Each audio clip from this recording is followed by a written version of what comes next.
بسم اللہ الرحمن الرحیم۔ السلام علیکم ناظرین۔ حضرت حمزہ رضی اللہ تعالیٰ عنہ کے اسلام لانے کے 3 ہی دن بعد حضرت عمر رضی اللہ تعالیٰ عنہ بھی مسلمان ہو گئے۔ وہ اسلام لانے سے پہلے مسلمانوں کے خلاف بہت ہی سخت گیر تھے۔ ایک رات رسول اللہ صلی اللہ علیہ وآلہ وسلم خانہ کعبہ کے پاس نماز پڑھ رہے تھے۔ حضرت عمر رضی اللہ تعالیٰ عنہ نے چھپ کر چند آیتیں سن لی۔ ان کے دل میں آیا کہ یہ حق ہے، لیکن اپنے عناد پر قائم رہے، حتیٰ کہ ایک روز رسول اللہ صلی اللہ علیہ وآلہ وسلم کا کام تمام کرنے کی نیت سے تلوار لے کر نکل پڑے۔ راستے میں ایک آدمی سے ملاقات ہوئی۔ اس نے پوچھا، عمر کہاں کا ارادہ ہے؟ بولے، محمد کو قتل کرنے جا رہا ہوں، نعوذ باللہ۔ اس نے کہا، محمد صلی اللہ علیہ وآلہ وسلم کو قتل کر کے بنو ہاشم اور بنو زہرہ سے کیسے بچ سکو گے؟ حضرت عمر نے کہا، معلوم ہوتا ہے کہ تم بھی بے دین ہو چکے ہو۔ اس نے کہا، عمر حیرت کی بات نہ بتاؤں، تمہارے بہن بہنوئی بھی تمہارا دین چھوڑ چکے ہیں۔ یہ سن کر حضرت عمر رضی اللہ تعالیٰ عنہ غصہ میں بھرے ہوئے سیدھے بہن بہنوئی کا رخ کیا۔ وہاں حضرت حباب بن ارت رضی اللہ تعالیٰ عنہ سورۃ طٰ پر مشتمل ایک صحیفہ پڑھ رہے تھے۔ حضرت عمر رضی اللہ تعالیٰ عنہ کی آہٹ سنی تو وہ گھر کے اندر چھپ گئے اور ان کی بہن نے صحیفہ چھپا دیا۔ اندر پہنچے تو پوچھا، یہ کیسی بنبناہٹ تھی جو میں نے تم لوگوں کے پاس سنی؟ انہوں نے کہا، کچھ بھی نہیں، بس ہم آپس میں باتیں کر رہے تھے۔ حضرت عمر رضی اللہ تعالیٰ عنہ نے کہا، غالباً تم دونوں بے دین ہو چکے ہو۔ بہنوئی نے کہا، اچھا عمر، یہ بتاؤ کہ اگر حق تمہارے دین کے ماسوا میں ہوا تو؟ اتنا سننا تھا کہ حضرت عمر رضی اللہ تعالیٰ عنہ اپنے بہنوئی پر چڑھ پڑے اور انہیں بری طرح کچل دیا۔ بہن نے لپک کر انہیں اپنے شوہر سے الگ کیا تو بہن کو ایسا چانٹا مارا کہ چہرہ خون آلودہ ہو گیا۔ بہن نے جوش غضب میں کہا، عمر، اگر حق تیرے دین کے ماسوا میں ہو تو میں گواہی دیتی ہوں کہ اللہ کے سوا کوئی لائق عبادت نہیں، اور میں گواہی دیتی ہوں کہ محمد اللہ کے رسول ہیں۔ اس پر حضرت عمر رضی اللہ تعالیٰ عنہ کو مایوسی و ندامت ہوئی، انہیں شرم آئی اور انہوں نے کہا، تمہارے پاس جو کتاب ہے ذرا مجھے بھی دو، میں بھی پڑھوں۔ بہن نے کہا، تم ناپاک ہو اور اسے صرف پاک لوگ ہی چھو سکتے ہیں، اٹھو غسل کرو۔ انہوں نے اٹھ کر غسل کیا، پھر کتاب لی اور بسم اللہ الرحمن الرحیم پڑھی۔ کہنے لگے، یہ تو بڑے پاکیزہ نام ہے۔ اس کے بعد طٰ سے شروع کیا، وَأَقِیمُوا الصَّلَاةَ لِذِکْرِی تک قراءت کی۔ کہنے لگے، یہ تو بڑا عمدہ اور بڑا محترم کلام ہے، مجھے محمد صلی اللہ علیہ وآلہ وسلم کا پتہ بتاؤ۔ یہ سن کر حضرت حباب رضی اللہ تعالیٰ عنہ باہر آگے، کہنے لگے، عمر خوش ہو جاؤ، مجھے امید ہے کہ رسول اللہ صلی اللہ علیہ وآلہ وسلم نے جو معراج کی رات تمہارے متعلق جو دعا کی تھی کہ اے اللہ، عمر بن خطاب یا ابو جہل بن اشام میں سے جو تیرا محبوب ہو اس کے ذریعے اسلام کو قوت پہنچا، یہ وہی ہے۔ پھر بتلایا کہ اس وقت رسول اللہ صلی اللہ علیہ وآلہ وسلم کوئی صفا کے پاس دار الارقم میں ہیں۔ حضرت عمر رضی اللہ تعالیٰ عنہ وہاں سے نکل کر دار ارقم کے پاس آئے اور دروازے کو دستک دی۔ ایک آدمی نے دروازے سے جھانکا تو دیکھا کہ عمر تلوار حمائل کیے موجود ہیں۔ لپک کر رسول اللہ صلی اللہ علیہ وآلہ وسلم کو اطلاع دی اور سارے لوگ سمٹ کر یکجا ہو گئے۔ حضرت حمزہ رضی اللہ تعالیٰ عنہ نے کہا، کیا بات ہے؟ لوگوں نے کہا، عمر ہے۔ حضرت حمزہ رضی اللہ تعالیٰ عنہ نے کہا، بس عمر ہے، دروازہ کھول دو۔ اگر وہ خیر کی نیت سے آیا ہے تو ہم اسے خیر عطا کریں گے، اور اگر کوئی برا ارادہ لے کر آیا ہے تو اس کی تلوار سے اس کا کام تمام کر دیں گے۔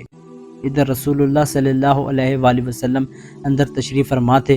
آپ پر وحی نازل ہو رہی تھی۔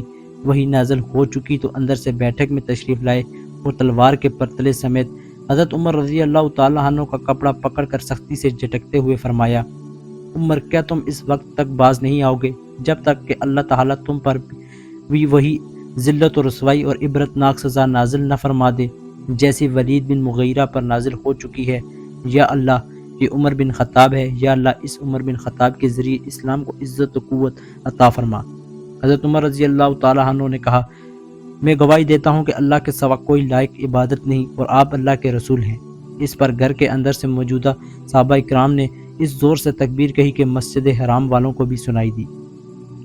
حضرت عمر رضی اللہ تعالیٰ عنہ اس قدر شاذور تھے کہ کوئی ان کا رخ نہ کرتا تھا۔ چنانچہ وہ مسلمان ہوئے تو قریش کا جو آدمی رسول اللہ صلی اللہ علیہ وآلہ وسلم کی دعوت اور مسلمانوں کی اعزا رسانی میں سب سے سخت تھا، یعنی ابو جہل۔ حضرت عمر رضی اللہ تعالیٰ عنہ اس کے پاس گئے اور دروازے کو دستک دی۔ وہ باہر آیا اور دیکھ کر بولا، خوش آمدید، کیسے آنا ہوا؟ بولے، اس لیے آیا کہ میں تمہیں بتا دوں کہ میں اللہ اور اس کے رسول محمد صلی اللہ علیہ وآلہ وسلم پر ایمان لا چکا ہوں۔ یہ سنتے ہی اس نے حضرت عمر کے رخ پر دروازہ بند کر لیا اور کہا، اللہ تیرا برا کرے اور جو کچھ تو لے کر آیا ہے اس کا برا کرے۔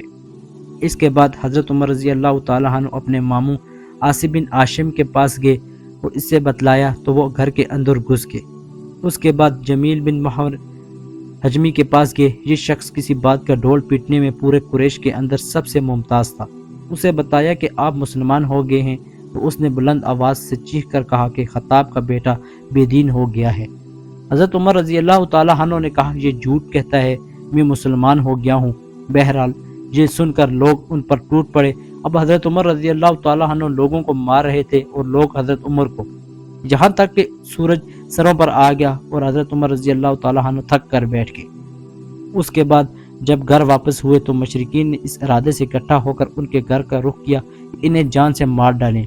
ان کا ریلا اتنا زبردست تھا کہ وادی بہ اٹھی۔ اسی اثنا میں عاص بن وائل سہمی آ گیا۔ بنو سہم حضرت عمر کے قبیلے بنو عدی کے خلیف تھے۔ وہ دہاری دار یمنی چادر کا جوڑا اور ریشمی گوٹے سے آراستہ کرتا زیب تن کیے ہوئے تھا۔ اس نے پوچھا، کیا بات ہے؟ حضرت عمر نے کہا، میں مسلمان ہو گیا ہوں، اس لیے آپ کی قوم مجھے قتل کرنا چاہتی ہے۔ عاص نے کہا، یہ ممکن نہیں۔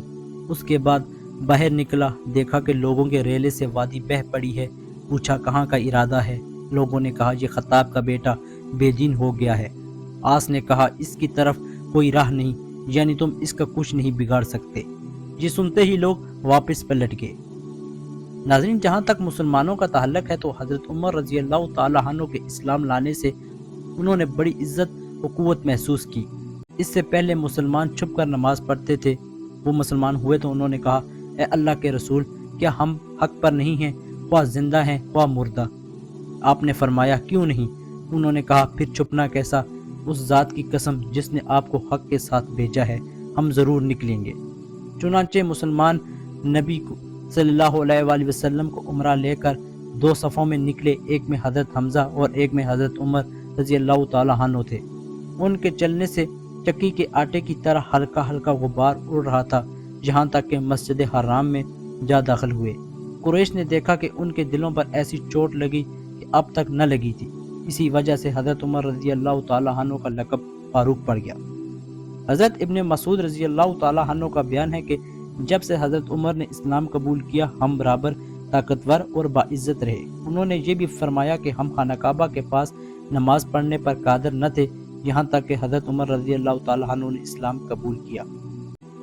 حضرت صہیب رضی اللہ تعالیٰ عنہ کا ارشاد ہے کہ جب حضرت عمر رضی اللہ تعالیٰ عنہ اسلام لائے تو اسلام ظاہر ہوا، اس کی اعلانیہ دعوت دی گئی۔